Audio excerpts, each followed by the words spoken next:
We knew that elevated blood lead level will reduce the IQ because lead has no blood-brain barrier. It has no placental barrier. Pregnant lady can breathe in lead in the air. It goes directly into the fetus in the womb, and in the fetus it goes directly into the brain. One-way traffic, as there is no barrier. Then this child suddenly got very powerful convulsion. My hand became still. I was worried. Called nurses and doctors came and examined. Said, "Sorry, sir.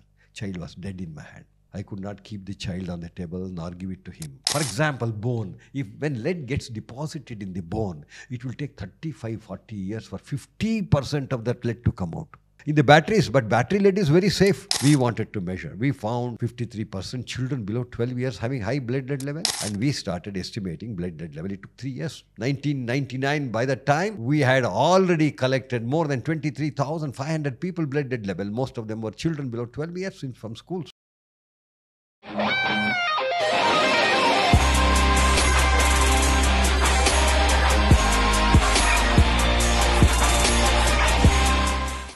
Shall we start?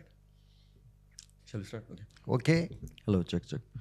Okay, Dr. Venkatesh, welcome to the podcast. You are one of the people in India who is against or started a revolution or, against lead in food or in our environment and the ill effects it does.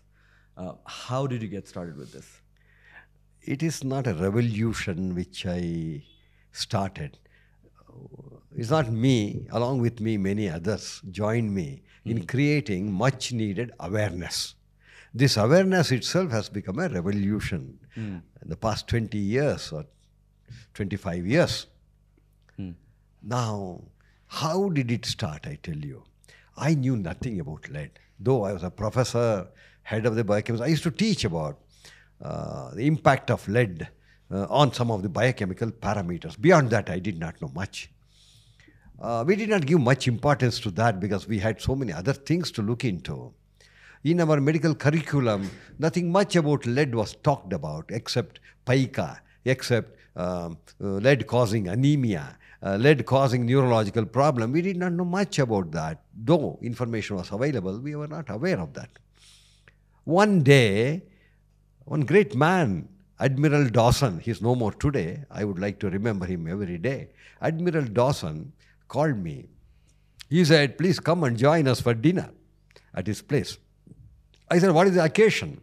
He said, "When Abraham George is coming, and he was working in Indian Army, and he had to take a retirement because of hearing problem. Abraham George is a great man, I tell you.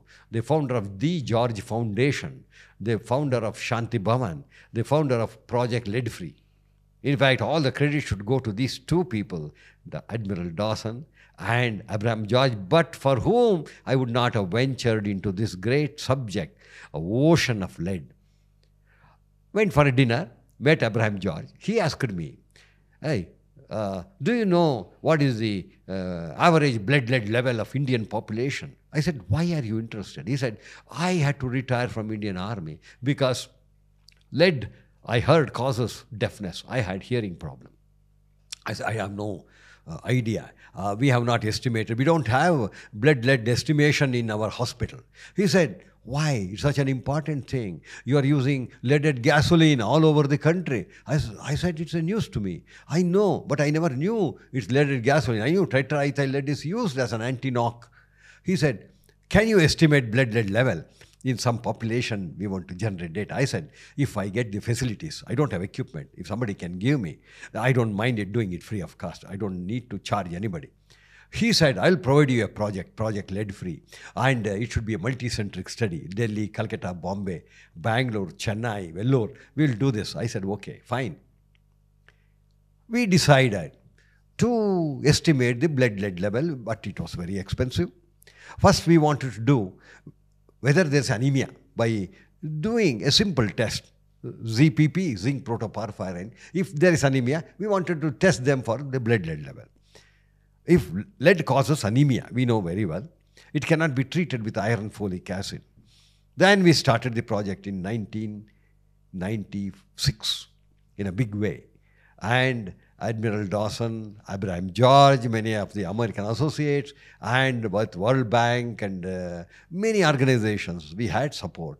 And we started estimating blood lead level. It took 3 years. 1999, by the time, we had already collected more than 23,500 people blood lead level. Most of them were children below 12 years from schools. It was a great movement for all of us. And when we realized that 53% of children in India, in metros, had their blood lead level about 10 microgram per deciliter. Those days, 10 was the permissible upper limit. But today, it's 3 microgram per deciliter. Then, we knew that elevated blood lead level will reduce the IQ because lead has no blood-brain barrier. It has no placental barrier. Pregnant lady can breathe in lead in the air. It goes directly into the fetus in the womb. And in the fetus, it goes directly into the brain, one-way traffic, as there is no barrier. This was a very disturbing news for all of us. We wanted to measure. We found 53% children below 12 years having high blood lead level in different cities at different extent, depending upon the traffic, depending upon the exposure. Then what is the solution? We went to economists to say the IQ is reduced in these children. What to do? They said if IQ is reduced, by the time they become human productivity at the age of 20, by 2020, there will be annual economic damage to a tune of 600,000 crores, they calculated. If IQ is reduced, to do 4 hours work, it takes 6 hours to 8 hours. Who is the loser? Country is the loser. Time is lost. When time is lost, money is lost. Time is money today. Then we went to reason why there's lead in the air. There are 3 routes for lead to enter anybody's body. One is respiratory. We breathe in, it goes into lungs, goes to blood, goes to every organ. Second, ingestion. We consume food, water, contaminated, adulterated with lead because of, water all over the country, especially in some of the states like Maharashtra, Karnataka. We immerse Ganesha idols painted. Ganesha idol is worshipped. Then we put it in water. Most of the Ganesha idols, 100%, were painted. A 2 kilogram weighing Ganesha, has something like 180 to 200 grams of paint, we calculated. And this paint had 12% lead. That means every Ganesha had, imagine, 14 to 18 grams of lead. It was getting into water. I and you don't drink that water. Who drinks that water? Cows, buffaloes, goat, sheep, poor animals. And we consume those animals, milk. We get lead back to our system. This is one of the routes through environmental pollution. And this is directly absorbed by the intestine. Third route, cosmetics. Hair dye. I ask old people, are you dying or dying? I tell you, those who dye their hair, they get a kidney damage, renal damage, because it's absorbed by the skin. Makeup materials. I ask them, if there's a shortage of attendance, teachers will make up. Shortage of marks, principal will make up. If shortage of beauty, only you should get makeup. Everybody is beautiful, why makeup? All makeup materials, including lipstick, nail polish. Surma, what they use. In Pakistan, I had been to Pakistan. No, I haven't, but I know. Yeah. I tell you, it is lead and antimony sulfide. What a dangerous thing we are giving it to children. And of course, hair dye, cosmetics also is directly absorbed by the skin. 100% preventable, Lead is sarvantaryami, whether it's in India or Mexico or in Pakistan or in Nepal. It is there. Lead is there. It was a sleeping giant in the ground. We have brought him up in the form of mining, excavation. We use lead in the batteries, but battery lead is very safe. Like your gas in the house, in the cylinder will never explode. Lead in the battery is very safe. But people who break that battery, recycle battery, they don't know. They contaminate environment and soil, water. This is the problem we are facing. Lead is everywhere from different sources, including traditional medicines.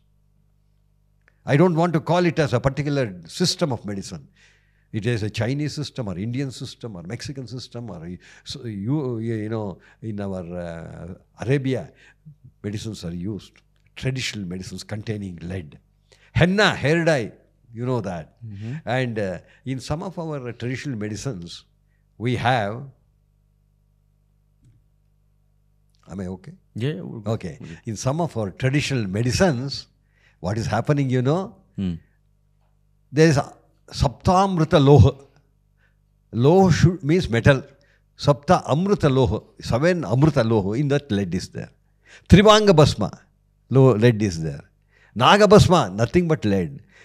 Mahayoga Raja Gugulu. Loaded with lead. I tell you. We have more than 100 medicines. We have published paper in JAMA, Journal of the American Medical Association, on some of the traditional medicines sold in America on internet containing very high amount of lead, cadmium and mercury. This is the problem all over the world. Then we went to ministry, said, please don't add tetraethyl lead to our petrol. That is the main source of lead. So all these data that you were getting, all the contamination you were getting, the primary source of that was petrol. We thought at that time petrol is the main source. Petrol is the main source. Then we went to find out why we are getting tetraethyl lead as an anti-knock. Who is funding that? Then we found World Bank was giving money to buy tetraethyl lead. We went to World Bank requesting them, why do you have dual policy? You don't allow America, Europe and Australia to use tetraethyl lead. Why these developing countries? We are killing our children's IQ. Then they realized, they issued a letter, if developing countries do not introduce unleaded petrol by 2003, because we had international conference in 1999 where we announced this is the situation. So समरमा खतरा बडी चाहिन्छ भनेपछि this is the right time for you to start going to the gym. र अहिलेको लागि तपाईले gym जाने हो भनेर तपाई बिगिनर हुनुहुन्छ भनेपछि please do consider the physique workshop. हामीहरु बिगिनर्सलाई कम्प्लिटली फुल टाइम ट्रेनरहरुले कस्टमाइज्ड वर्कआउट डायट प्लान देखि लिएर फुल अन गाइडेन्स दिनुहुन्छ तपाईको गोल अनुसारले तपाईको बडी अनुसारले. सो बिगिनर्सहरुलाई एकदमै सजिलो हुन्छ र त्यो हिचकिचाहट हुने एन्भाइरोन्मेन्ट पनि हामीहरुमा छैन. So it's comfortable for beginners. र त्यो सँगै हामीहरुको मल्टिपल ब्रान्चेसमा छ कुमारी पार्टी, मैदेवी, बानेश्वर र महाराजगञ्ज. एउटा मेम्बरशिप लिनुभयो भने जुन ब्रान्चमा जाँदाखेरि पनि हुन्छ. And on top of that अहिले हाम्रो चाहिँ 2 days फ्री ट्रायल छ. द्याट मिन्स तपाईँ आउनुहोस्, वर्कआउट गर्नुहोस्, कन्सल्टेसन लिनुहोस्. तपाईँलाई चित्त बुझेन भने जोइन नगर्दाखेरि पनि हुन्छ, केही पनि एक्स्ट्रा चार्ज लाग्दैन. द फिजिक वर्कसप नम्बर्सहरू तल स्क्रिनमा छ. Do check it out and this is the perfect time for you to start your fitness journey. Now back to the podcast. In 2000, by 3 years time they gave to make petrol lead safe, not lead free. There is no lead free petrol. Even fossil fuel petrol has lead, natural lead. We wanted lead safe, not lead free, by stopping adding tetraethyl lead. So is there any purpose of lead in petrol? Yes, it was an anti-knock in old engines. But now the modern engines never required that. Why add? It has become a habit, industrial habit. When they could buy, they could sell, they could manufacture, we could do without that. Then, I tell you, when the letter came from World Bank, immediately some of these governments acted. Within 3 months, all over India, there was unleaded petrol, unleaded petrol, unleaded petrol. But same time when I traveled to Nepal by road, when I came here to petrol bunk, they had leaded petrol. I said, where do you get it from? From India?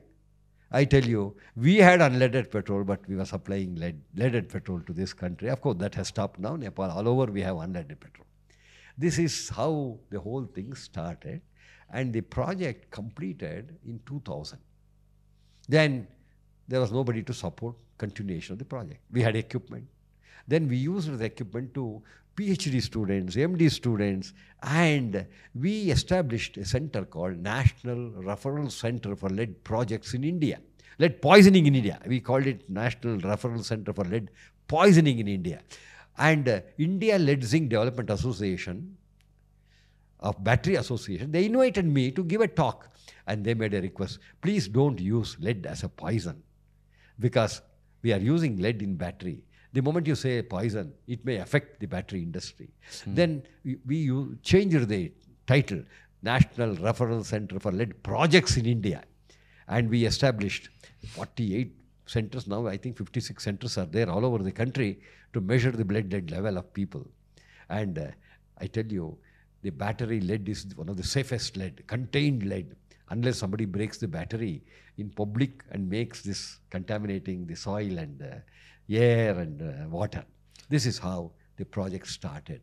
And coming to other sources, we again repeated the blood lead level. It was still high, not as high as what was there in 1999. It was still high. We wanted to find other sources. Paint. I tell you, in India, we manufacture paints. Many companies are there. And we have paints containing lead content up to 40,000 ppm, parts per million, 40,000. Globally speaking, it should not be more than 90 ppm. But in our country, we had now 40,000 ppm. Thanks to Nepal, they are one of the first countries to introduce lead-safe paints. Ramcharit has worked very hard. I know him. People here have worked very hard. I tell you, we wanted to bring down the lead content in the paint. It was difficult. I called under the Quality Council of India. I was an advisor. And in fact, we created massive awareness amongst teachers. More than 15,000 teachers were given awareness. They were made leaders, lead educators. We told them about lead. Leader means lead educator. Lead educator. They trained their children. In a year, 500 children, each teacher, 515,000 multiplied. A lot of people came to know about that. Now, we want to tell them paint is another source now. Now, they should be conscious about the lead content in the paint. Even the green paint, for example, somewhere I have there's a piece of pencil. No, it's right there in front of you. Okay. This pencil in Nepal, painted green. Green is no longer environmental friendly green. This green contains very high amount of lead. So is it like particular to the color of the pencil or in general? Yellow. Paint? Yellow has the highest level. Okay. School buses are painted yellow all over the world. Oh yeah, yeah. And children travel in the school bus. Playground, yellow and red. All the play kits, yellow and red. Yellow has the highest amount of lead. Green has high level of lead.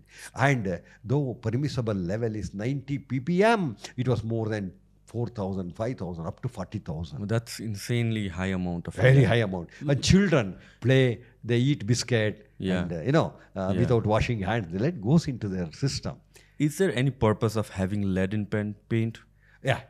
Lead is a wonderful metal. I love that metal. When lead is there in the paint, it gives shine. Okay. Gives longevity.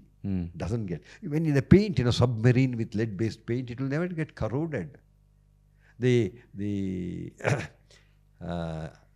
the ship, they carry a lot of materials in what is called containers. Those containers, black containers painted with black, has a lot of lead. It never gets. In fact, I built a house with using 2 containers. It has a lot of lead, I know. Now, that lead is safe. It doesn't come out unless it peels off. When it peels, there is every possibility of that getting into dust. Dust is another major source. We have today awareness, massive awareness. Thanks to Nestle company, when Maggi was found containing lead because of some masala and turmeric powder adulterated with lead chromate, I tell you what some of us could create in the country for 15 years, awareness. 10 times that they created within 6 months. It was a massive news even in Nepal. We all heard about it. And how did you figure out that Maggi had lead content in it? Because some children had high blood lead level. They were consuming Maggi all the time. We could correlate it with that. There's no other substance had lead. This was the main source. That's how we found. We can find out the root cause of analysis. After root cause analysis, we can find the source. This is how we found. In fact, I must tell you, in temples, famous temples, Balaji temple, Tirupati temple. Yeah. And Tirupati temple, when you walk in, you will find stone slabs. Between stone slabs, they put concrete. Concrete used to come out very frequently because they do a lot of washing. One of the cleanest temple. Then somebody suggested you put lead in between. They started melting lead and sealing between the concrete slab. That they were washing and all the water was going into the well there inside to pull it out to make Tirupati, that prasad, what is that called, No. Laddu. Yeah. I called it not laddu, leddu. Lead content was high those days. Of course, I gave them the suggestion that they should replace this lead by epoxy so that we can protect children, Then there are various other sources, not only cosmetics, not only the paint, not only the gasoline. We can take care of all that. Pencils, this pencil is always, when I look at it, I think of a child. We choose the pencil and some amount of lead definitely gets into the child. Yeah. Why paint pencil? Can a small country like Nepal, can they not introduce unpainted pencil to everybody with one notification? I know it's difficult for a big, large democracy like India. Nepal can do that. They can stop importing painted pencil. They must, what they can do, they can earn money saying that if you want to import painted pencil, pay penalty, huge money to the government. We have to take care of the health of our population. Then, if you get wooden finished pencil, like many countries have, that will give an opportunity for the child to be more creative. They can paint, they can do something, they can... Pencil, one end is used to write, the other end to chew. I tell you, any child's pencil, you go and examine, the other end is all chewed, like as if it's a chocolate. I used to do the same when I was a kid. I told people, if Einstein were to be born in India, he would not have got Nobel Prize.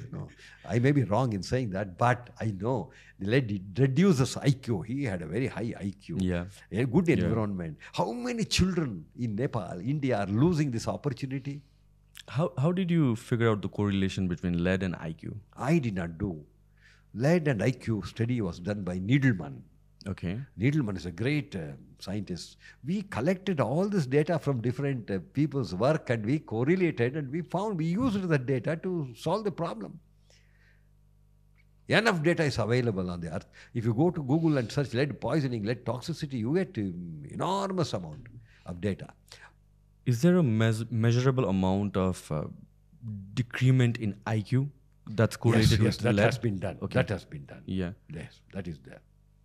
What does it mean that As lead the affects lead IQ? level goes up, Mhm. the lead goes into the brain, Yeah. gets deposited, and then the cognitive functions are disturbed, and child's IQ is reduced Does that happen in adult as well, or the developing brain?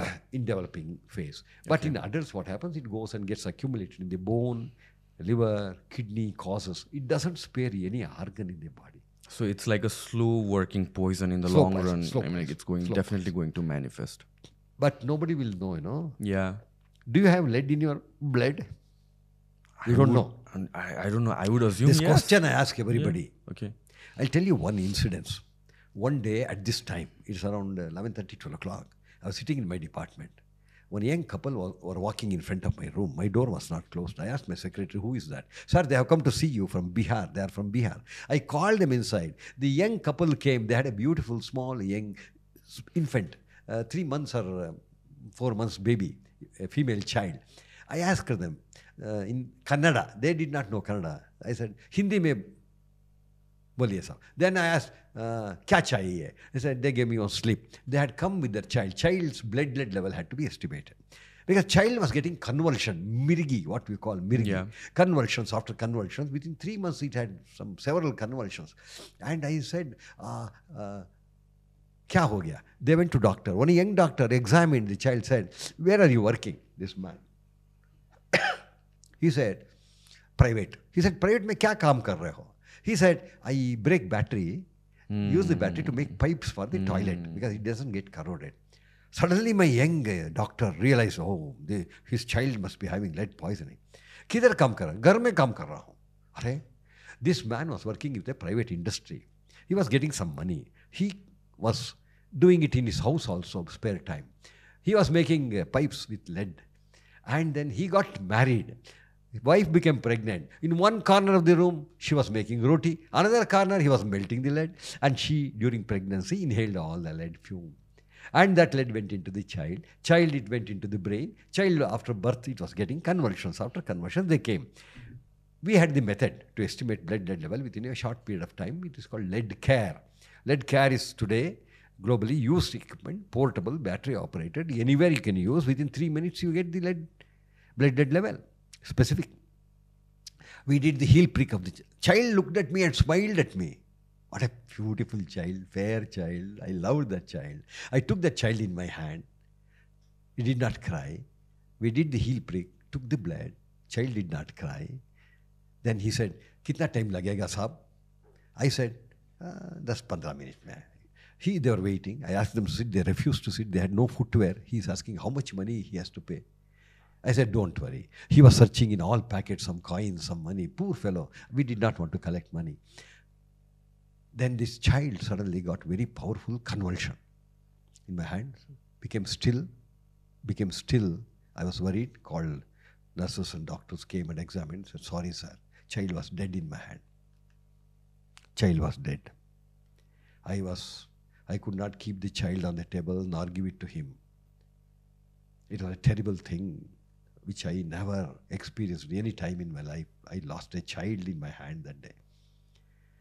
He's asking, report came, only 69 microgram per 100 ml. 69 microgram. Microgram is 1/100th of a milligram. 1 milligram. 1 milligram is 1/100th of a gram. 1,000th of a gram. Microgram is 1,000th of a milligram. Milligram is 1,000th of a gram. 1 gram is 1,000th of a kilogram. See, such a small amount. 69 microgram. The child had passed away, died. He asked, report आ गया साहब, बच्ची ठीक हो जाएगा. I said, from now onwards, no more problem to your baby. It's no more. If it had survived, it would have had severe brain damage or some neurological problem. They cried, I cried. Terrible. Handed over the body to them. Even then, he's asking how much money I should pay. Terrible thing. Life is lost. So you said the child had 69 microgram, and you said like the safe limits in today's world is 3 microgram. 3 microgram today. It was, I can't follow that scenario. Then somebody asked me, are you born to your parents out of choice or by chance? Are you born to your parents out of choice, by chance? By chance, not by choice. The child was born there. I could have been, you could have been born as that child. Millions of children working, born to this kind of backyard smelters in their homes. What is the status? Can we not prevent it? Are they not our children? This is something which made me to take up this lead work to a more serious level.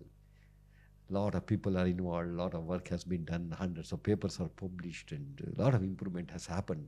Still, majority of our population, they need awareness, lead awareness. Playground should be quality play environment for children. My friend, one of my advisors, N. Shashidhara, proposed leader program, lead educator program. Quality play environment for children, QPEC projects. He said we should have train the youngsters, project STEP, student talent exploration project on lead and heavy metals. There are a lot of people are supporting, helping in this direction. So lead doesn't get passed out of the system, it gets absorbed. Normally, yes, when initial stages, lead is excreted in urine. Mm-hmm. But when it goes and gets accumulated in some tissues, it will not come out. For example, bone. When lead gets deposited in the bone, it will take 35-40 years for 50% of that lead to come out.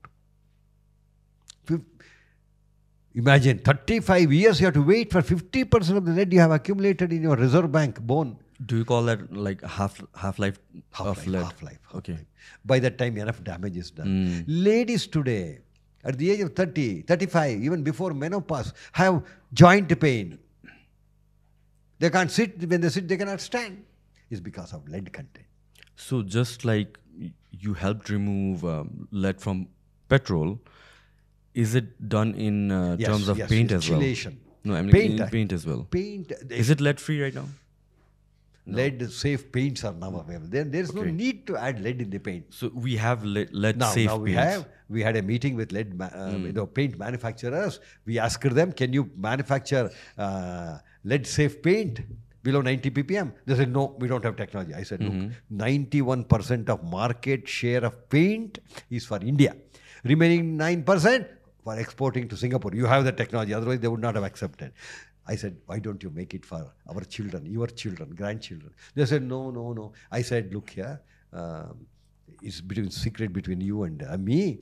Government of India has already decided if you don't produce lead-safe paint below 90 ppm, Government of India is going to import paint from other countries at lower price, without duty, without custom, and you will have to shut down your industry. Then within 1 week they came, said, yes, we will produce. And there was a gazette notification for decorative purposes, for household purposes. The paint will have lead content below 90 ppm. So all the paint that we have right now, it's lead safe paint. Yeah. Okay. For domestic and decorative purposes. But how do they know, contractors, when they build the house and clean the room? Is there like differentiation in brand or anything as such? Yeah, there are many brands we have come. Yeah, there are brands. We write to them, they will tell us. There are many brands. So there are also brands that are existing that still have higher amount of lead. Yeah, definitely for industrial purposes. So it's not like on the policy level. It's not. They're not making rules on a policy level regarding the amount of you lead. have paint manufacturers manufacturing paint with high lead content and also no lead content or low lead content. But do you know, or common man, do they know how to go, what to ask for? Should it be displayed on the container? That is what is needed. Okay, we have petrol, we have paint managed. Now traditional medicines, it needs awareness. People get quick relief and also long-standing problems with lead containing, mercury containing, arsenic containing, cadmium containing materials. Coming to the agricultural sector, pesticide, insecticides contains lead. They are used indiscriminately. The brinjal and the beans and the carrot and radish you consume, are they safe? Turmeric powder all over the world, supplied by Southeast Asian countries, contains very high amount of lead. Naturally. Not naturally, they also adulterate to give color and shelf life. Because a lot of times Bangladesh is the first country in the world, I tell you, first country to make zero lead turmeric powder. I am really touched by their commitment and their passion. Is it true because of contamination, cross-contamination? Certain amount of contamination is there because of soil. So the primary source is because of the soil, not the factory. That is not the only. They add lead at the time of production. At the time of, I did a small survey, Indo-US project survey. Report is available where it says the additives, food additives, to give color, to give strength, to increase the shelf life. People are indiscriminately using. They want money. They are not bothered about your health or your child's or grandchild's health. Used lead acid battery recycling is one source in unorganized sector, backyard smelting. Another incident happened in Lucknow. A fellow came with his child. The child was like a turkey towel on his shoulder. No activity. The child had very high lead level of 200 microgram per deciliter. I don't know how it survived, did not die. What's a lethal dose of amount of It varies from person lead to person, depending upon their nutritional status. Also, I would assume that if 3 microgram is the upper limit, it's for adults. So 200 microgram on a child, it's 3 microgram for a child. 3 microgram for a child. For a person working in battery industry with lead, it may be up to 30, 25. There might not be any symptoms. So there's this conversation that's going around regarding the use of EV and electric vehicles that, I mean, it's cost efficient, fine, but then like after 8 years, 10 years, when you have to dispose of the batteries, then that becomes a major problem that we're not thinking about right now. Lithium will cause another problem. There are lithium batteries. But still, we cannot get out of lead acid battery. Lead acid batteries contained lead is not going to be harmful unless somebody, backyard smelter, comes and breaks and makes something out of that. So it has to be disposed very safely. As per the environmental pollution control norms, it has to be disposed to authorized recycler. They do it under contained environment, and they will not contaminate or pollute environment. They are not, see, many other countries like US and UK, they also have recycling, but they are doing it under controlled. Why not we learn from them? There's no need to reinvent a wheel. Because of shortcuts, money. When you sell the battery back to the company, you get some 600 rupees. But you give it to that backyard smelter who comes, kabadiwala, he'll give you 800 rupees. Because he will not pay any tax. Oh, yeah. Whereas the industry will have to pay tax. These are all some of the problems, we are facing. Also, one thing I liked about your approach is you are very considerate on the economic effects, because a lot of times what happens is a lot of activists, they talk about the issues in the environment or other issues, but they forget to take into consideration the economic or financial constraints. As much as we don't like that, I mean, that's how the world operates, and it's very fundamental. So when we're talking about removing lead from paint, when we're talking about removing lead from petrol and other stuff, I mean, does it make financial sense? How does it make financial sense? I'll give you one example. Yeah. Let me take paint. If the paint had high lead level, that would have gone into our children's body. Yeah. It would have increased the problems related to lead in the child. It would have decreased IQ. On long run, the child's productivity comes down. National productivity comes down. Yep. By investing some money, by charging little more money to the paint without lead, maybe 10%, 15%, it's an investment. Then IQ of the child is protected. The child becomes productivity. By investing 1,000 rupees today, we can save 10,000 rupees tomorrow.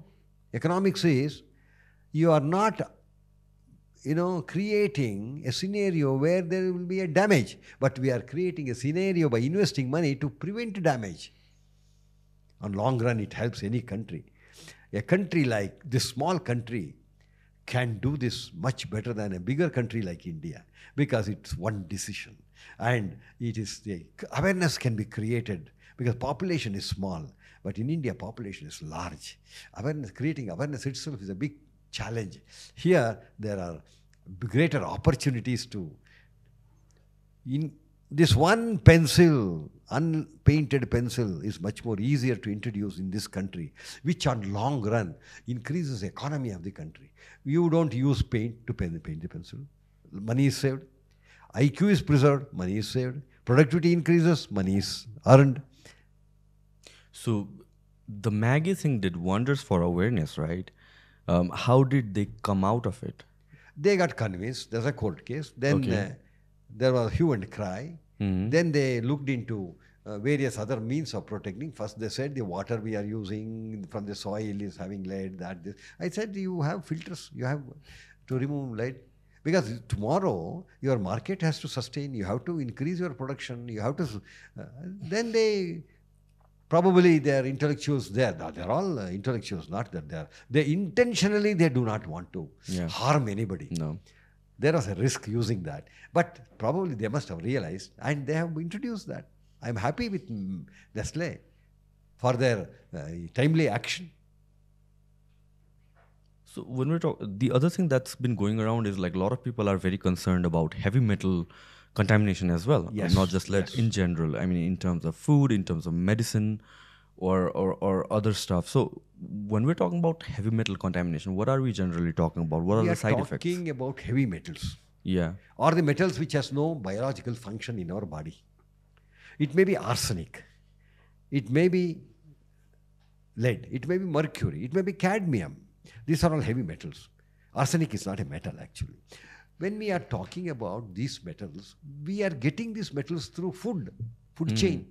Pesticides, insecticides contain this. Cadmium is very high in some of the pesticides.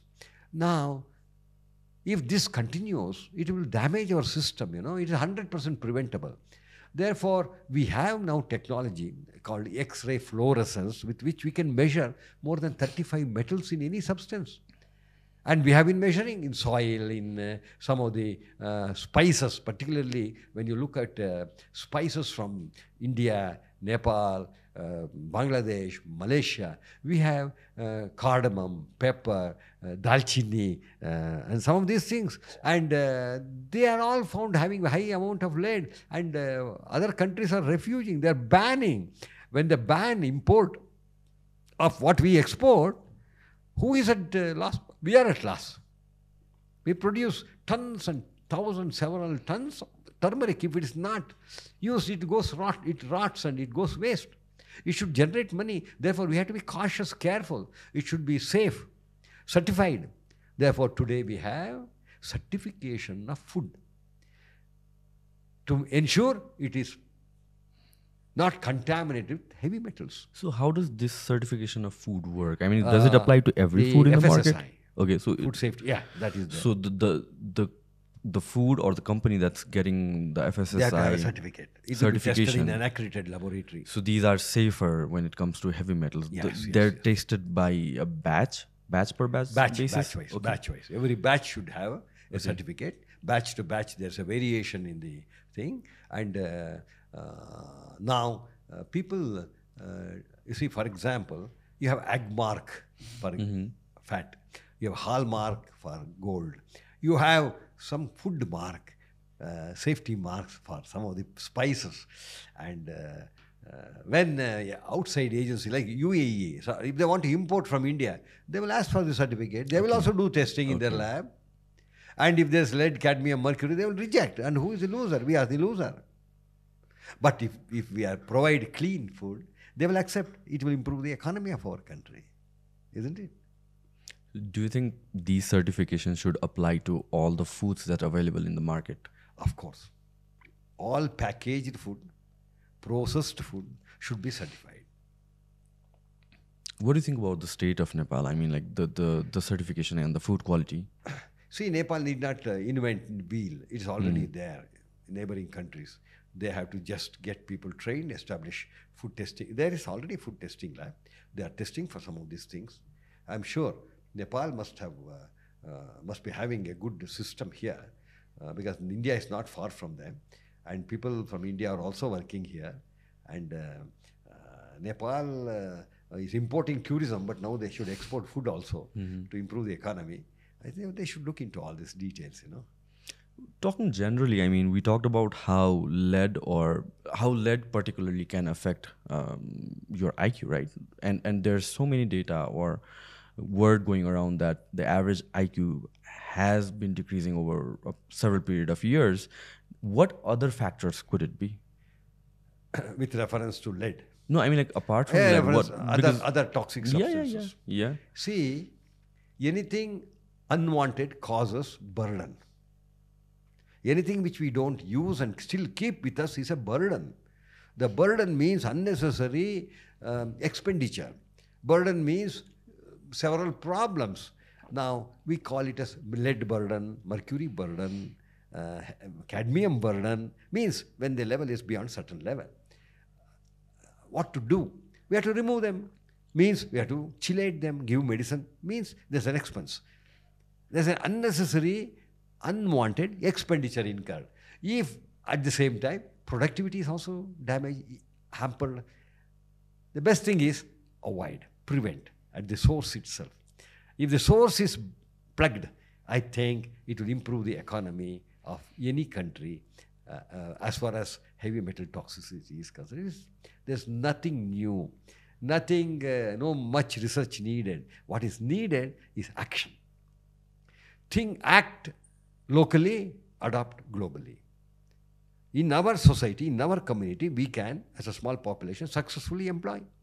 For example, in India, we have 797 district hospitals. Each district hospital can collect data on biomonitoring of toxic substances like heavy metals or pesticide, insecticide.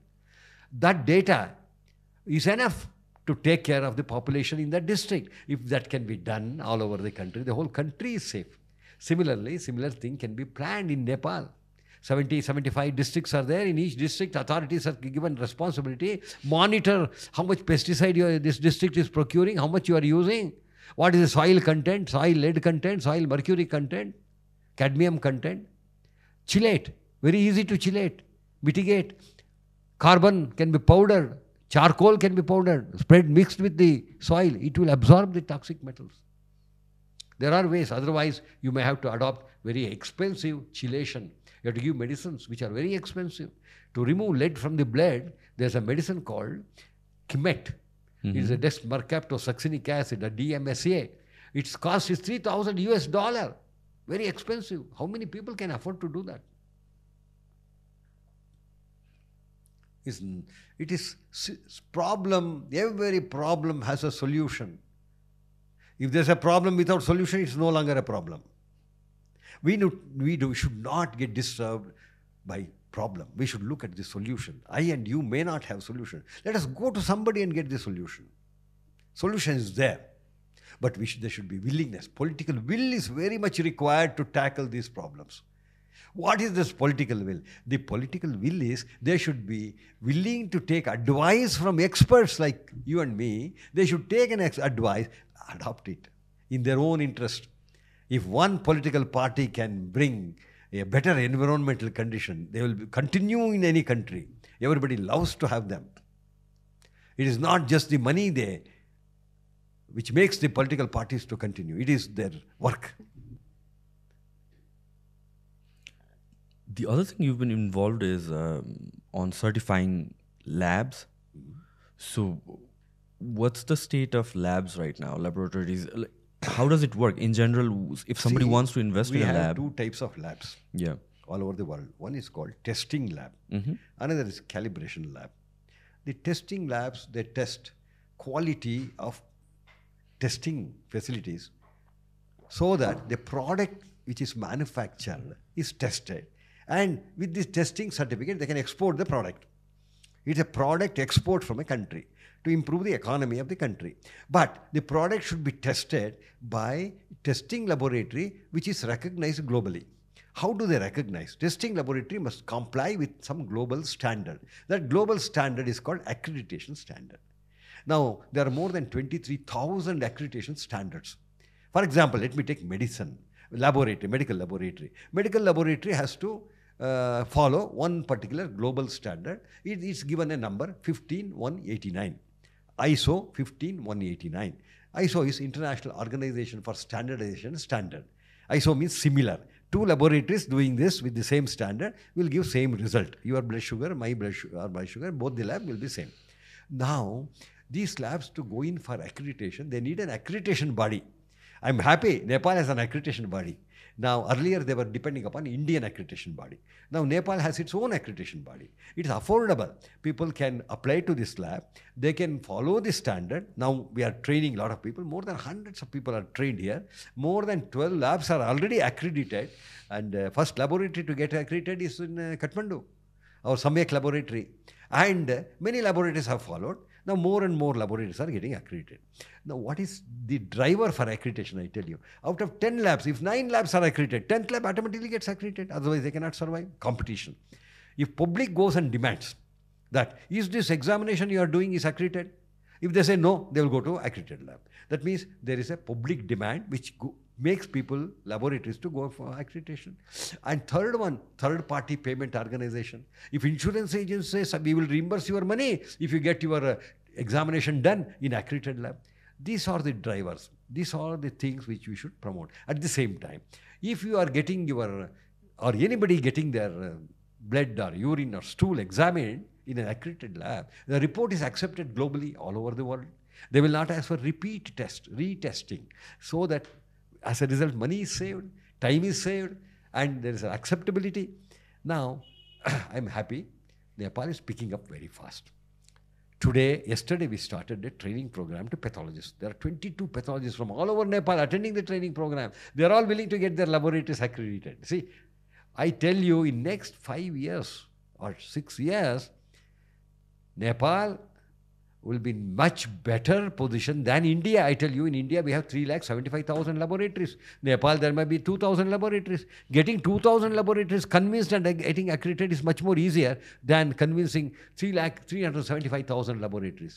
If Nepal gets all the 100% of the laboratories accredited, whole world recognizes Nepal. This is the beauty of accreditation. Is a third party certification. Third party is neither the owner nor the user of the laboratory. This is a voluntary process. It's not mandatory. Now, during the accreditation process, is it mostly process-based, or the technologies or things involved in the lab as well needs to be in a certain standard? Okay. There are different level laboratories. Some laboratories are manual method. They don't have technology. Some methods have simple technology. Some methods have very high-end technology. All the labs can go in for accreditation. What is accreditation?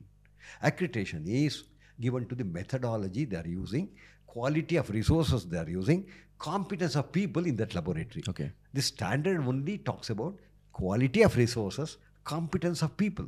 Whether small, medium, large, doesn't matter. Now, in fact, smaller laboratories is much more easier to get accredited than large laboratories. In the large laboratories, they have high-end machines and technology, high-end information management system, nano information and artificial intelligence, machine learning. That is much more difficult to manage compared to a small laboratory where there's a manual method. When they may do only 10 tests, 20 tests, it's much more easier. That's why I always recommend even the smallest of the small lab should go in for accreditation, ensuring quality of report, giving assurance to the. Therefore, accreditation gives assurance. Accreditation provides confidence. Accreditation gives some kind of guarantee to the customer. Doctors will be happy, patients will be happy. The other thing is you've been coming to Nepal since the 70s, right? What brought you to Nepal in the first place? Oh God, it's $1 million question. I have only two answers to this. I don't know. I always wanted to come to Nepal because Nepal has the high mountains, snow ranges, and ice-capped peaks. I'm basically an outdoor man. At the age of maybe in the 1969 itself, I came to Nepal for a trekking to base of Mount Everest. It was wonderful those days, I tell you. It was heaven. It was real Shangri-La on this earth. When I had one dal bath, they used to give me accommodation free, interior in Kumbhu Himal and things like that. Now, I always had a dream that if I am having a rebirth, I should be born in Nepal. I tell you, I'm very frank about that because the people are very nice, kind, and there are no cheats, no stealing, no, nobody exploited any outsider. And rather than that, they went out of the way to help us. In Namche Bazaar, I fell sick for almost 1 week. I could not take more than one pancake or one cup of tea. Due to high altitude? High altitude, Okay. Namche Bazaar, at around 13,000 feet. Then, after 5-6 days, the lady in that house, the men all had gone for climbing. That lady came. I was okay. I thanked her. I said, how much I should pay? She said, some 26 rupees. I said, cup of tea is 5 rupees. I have been eating and drinking so many cups of tea, so much of food. You know what she told me? You are sick. How much you could have consumed? I can't take more than 25 rupees from you. That is the beauty. That is the sincerity. That is the innocence of the people of high altitude, highlanders. It might have changed now because of external influence, but still, this is a beautiful country, very lovely people. I love to be here. I don't know, with all this, my daughter-in-law's brother is married to a Nepali girl who is a pediatrician. Now, I'm very happy. Mountaineering, trekking brought me here. It was my hobby. My profession was biochemistry. Then I merged my profession into my hobby into my profession. I started doing high altitude medical studies in Nepal, Indian Himalaya, measuring some of the blood parameters at highland. Why lowlanders suffer from at high altitude? Everybody said chronic mountain sickness, acute mountain sickness. And Why does that happen? see, any new environment, we get to adjust, adopt. It takes time. People wants to finish climbing mountain within 7 days, 5 days, 4 days, and they get into sickness. When we challenge nature, then we get into problem. When you challenge another climber, we get into greater problem. We can at first challenge nature, we know where to stop. But if you challenge another person, you don't know where to stop. You want to overtake the other person. Now, when I continued, I published some papers. Now I am the chairman for the International, Council for the Chronic Hypoxia Society. Every 2 years we meet in Bolivia. And of course, this has brought me to Nepal. Nepal is the nearest mountain range for me.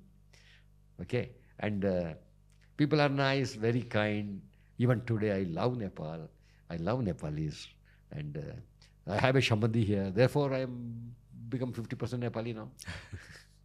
So getting back to the conversation about high altitude sickness and medicine, not everybody reacts the same way, right? Because a lot of people, there are some people who will be fine in certain altitude, but then there will be other people who, start actually, seeing it's not problems. only different people, same person. Okay. Different times will Okay. behave differently. For example, myself, I'll take. I had been to Mount Comet, which is around 25,000 feet.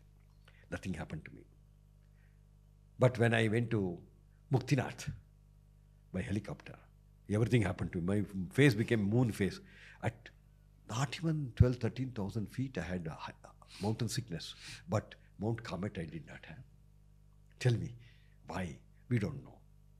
It's all. Was it because you were I went you were fast. going it slowly in the other mountain? and here Slowly, you were, like, many traveling by times, helicopter. when I went slowly, Yeah. even at 16,000 feet, I had problem. Okay. Though when I went slowly, even at 22,000 feet, I had no problem. Do we know why that happens? I don't know. Okay. We are yet to find out why. For example, lead.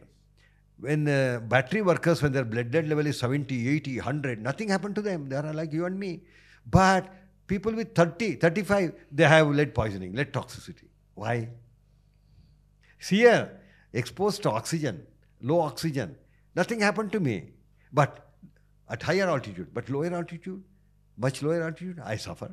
It varies for several nutritional background, stress, so many things are there. At Mongolia, I went to Mongolia when temperature was minus 45. I was finding it very comfortable. This time when I went, at minus 20, I was very uncomfortable. One is nutritional background, stress, so many factors are there. Varies from individual to, varies within the individual also from time to time. A very interesting subject to study. That's why, mountains are the biggest laboratory on the earth. You can do any number of experiments there with any number of people at any time. There is something which you can always explore. Adventure is adventing with nature. Exploration is going to new places to find how you feel. Therefore, adventure and exploration is part of anybody's life. Otherwise, a man without adventure or exploration is something like sucking juiceless orange. Life becomes more beautiful when you take challenges. Life becomes more meaningful when you face opportunities. Life becomes more useful when you make others' life better. I'll talk about something other than the topics that we're please. discussing about life. I mean, you said you're 78. Are you Pardon? 78? Are you 78 years old? I am, age is mere number. Okay. 78 is my age, mere number. How does your goal change with age? How You're do- still, because you're still active, right? You're still working. You're still involved in a lot of projects. All those with who are age. alive, they're active. Only those who are dead are inactive. We are all alive. We have to be active. Depends. Some are more active, some are less active. How does your goal change with age? Has it remained the same? Which one? Your goal in life? My goal in life has not changed. My goal in life is one. I tell you, I have a very simple philosophy. I have only 6 activities in life like you or anybody else. We have to have control on all the activities. Actually, we cannot have control on first and last activity. Birth and death, we cannot have. They are the 2 major activities, birth and death. In between, philosophically speaking, there are 4 activities. As a small little baby, small little child, play is one activity. It should be controlled. I say, mat khelo, theek se khelo. Don't play wrong games. The elders will control. As the child starts growing, next activity is learn. We all went through that. We have to learn good things, not bad things. Again, teachers control, parents control, friends control, self-control. After that, at your age, earn another activity in right royal way, not illegal way. Self-control comes into picture. After that, at my age of 78, I cannot play because grandchild will say, go and sit and watch. Nobody will admit me for any school or a college or a degree. Nobody will appoint me giving salary. Enough, sir, you have earned enough, you take a rest. What is that I should do? Return back to the society, whatever you have learned, earned, before final return. My talking to you addressing people, people who are listening to me. I cannot carry that with me on the last day. Therefore, these are the 4 activities. Play, play, play, learn, earn, learn, learn, learn, earn, and return, return, return. Therefore, my goal is to return everything what I have learned back to the society. Looking forward for that. So, what does high altitude medicine mean that you're involved in? Okay. This question has 2 sides of the coin to value. One is high altitude medicine. Then another is high altitude itself is a medicine. How so? I tell you. Okay. For anybody who is physically, emotionally, mentally, physically sick, when they go to high altitude, they become all right. High altitude is undisturbed environment. What I and you require in life is only 3 things. One is good education, good health, peace of mind, nothing else. If you have lot of money, if I have lot of money, if I don't have health, if I don't have good knowledge, if I don't have peace of mind, what is the use? I suffer. Nature is the biggest university to give you us knowledge. Everything in nature we don't know. We can learn. That's why whether high altitude, low altitude, forest, mountains, when we go, it's an open university. No capitation, no donation, no degree, no diploma. We can learn from any age, at any age, from any page. Knowledge we get. Wisdom we get. Nature is the place like a temple, worship of religious center, where when you go to a temple, you are worried about the shoes you have parked outside. But when you go to a mountain or a forest or a riverside, I tell you, you get peace of mind. Going to temple, we should get peace of mind. Nature gives us peace of mind. Third one, nature gives us health. Apart from knowledge, apart from peace, it gives knowledge. It gives health. You go to any forest, any mountain, you don't find sick people, sick animal. Everybody is healthy. I tell you, I am very comfortable, very healthy when I come to high altitude. Because no stress, no worry. I do not get diseases from what I eat, but I get diseases from what is eating me, worries. That worries are not there at high altitude. In high altitude is a wonderful place for anybody to be peaceful. Probably that's the reason why many yogis, sadhus went to high altitude to meditate, and they remained very calm and peaceful. They were never agitated. People who are hypertensive, agitated are only in lowlands. Now, mountains itself is a healthy environment. Now, mountain itself is a medicine to many of us. Now, coming to mountain medicine, when we go to high altitude, lowlander, we get into hypoxia, low oxygen. We get into hypothermia, low temperature. There could be a frostbite. There could be pulmonary edema. There could be cerebral edema. Because we are not used to that. We compete. We go with challenges, competition. We want to finish everything fast. We get into trouble. Then for such people, we need medicines. These medicines are either natural or chemicals. What is natural? At high altitude, what grows at high altitude, if we consume, then we remain safe. But if we carry what is not grown at high altitude and start consuming, it is not nutritious.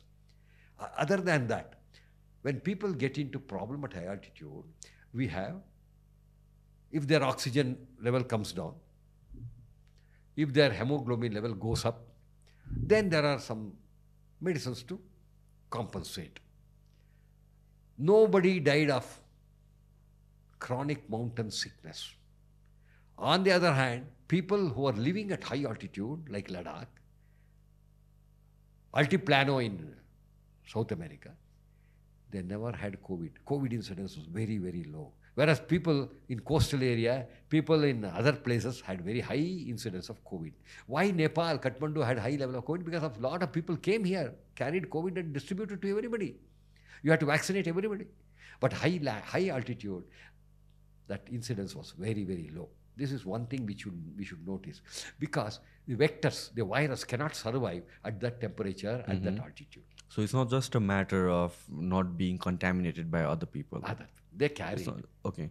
But still, I mean, like, even if that were the case, I mean, the environment itself won't let the virus sustain. No, there at high altitude, Okay. incidence, mosquito level is low. There are no mosquitoes. Yeah. When I go to Kumbu, Himalaya, there are no mosquitoes. Where is a vector? Where is malaria? There are other problems, I agree. There are nutritional problems. There are problems associated with the gastrointestinal thing at high altitude because of unhygienic condition that is there. But one thing is very certain. We have high altitude medicine centers at Lukla. Lukla is the place where there is a flight lands, and then after that there's a place called Thangboche, Periche. At Periche, the Italians have created a pyramid where truckers can go and get their system examined. For one lunch they can give some blood and they examine and test it. There are places where the high altitude medicine, I tell you, there's Dr. Buddha Basanyat here, good friend of mine. He has done enormous work at high altitude. People in a hurry goes to places like even Muktinath, take their cold water, some bath, and get into hypothermia. Some of them die also. See, carelessness, lack of knowledge, the speedy ascent, these are all the dangers at high altitude. And if such a thing happens, we have to put them in Gamo bag or Hapo bag and increase the pressure, bring them to sea level at that point only, or bring them down to protect them. Otherwise, they may get into pulmonary edema, cerebral edema. They start warm coughing, blood out, and all this can happen.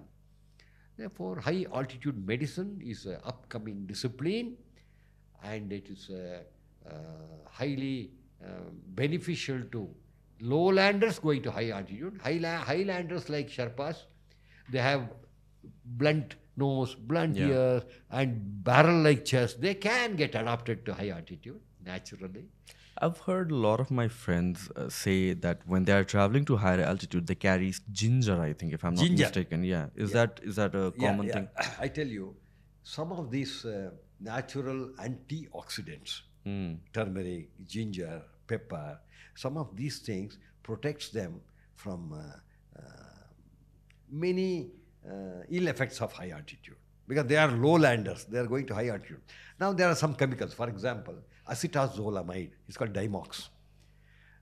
Before going to high altitude, if person can take one Dimox a day, 3 days prior to going to high altitude, will not have problem. Okay, so you can avoid that entirely. Pardon? You can avoid that entirely. Yeah, you can avoid going slow, getting adjusted. But if somebody wants to, not very sure about themselves, they take this Dimox as prophylactic. It's Dimox, isn't it? That's an excellent.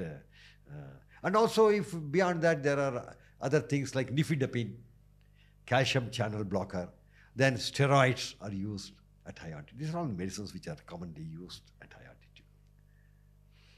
I think we pretty much covered everything. Anything you would like to say to our viewers towards the end? Yeah, I have only all of us should make our life meaningful by doing something beyond what normally we do. Do something beyond what you are doing. Be adventurous, be extraordinary, and whatever you do should not only benefit you, and whatever I do should not only benefit, it should benefit the society in common. Then our life is meaningful. We are sent here to help somebody.